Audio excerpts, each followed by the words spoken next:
Aurora Audiobooks presents an unabridged recording of Blood and Ink, written by Brett Adams and read by Nicholas Osmond. The moral right of the author has been asserted.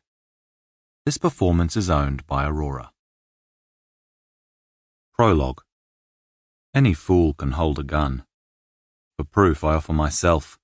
Crouching in the shadowed stoop opposite the cafe, I held the Glock raised before me, gripped double hand. Easy.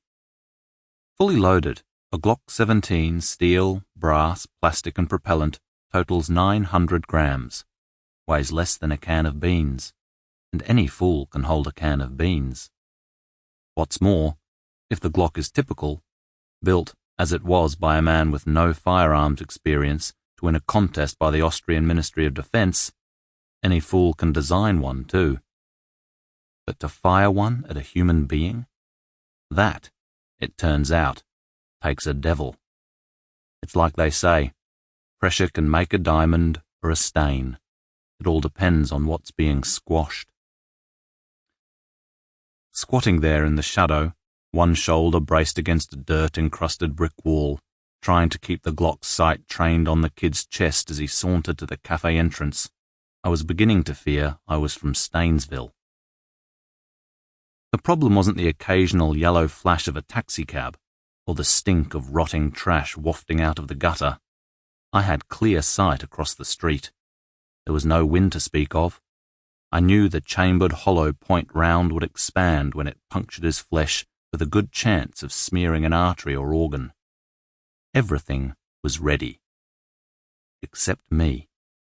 My hands were jittering like a junkie in withdrawal.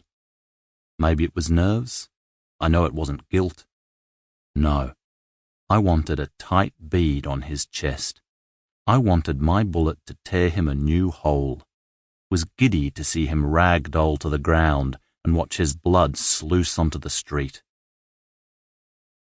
Those are the perks of an angel of death on an avenging mission. My real fear was that my body was falling apart, that the stresses of the past weeks had caught up with me, and the flesh machine named Jack Griffen had finally thrown a cog. That deep down, part of my constitution had ruptured. Now, when I needed it one last time. Maybe murder took more than a professor of literature had, particularly a 45-year-old professor of literature with a diabolical heart condition and a fear of needles. Why not? Everything else had broken. I strained again to still the tremor. Sample complete. Ready to continue?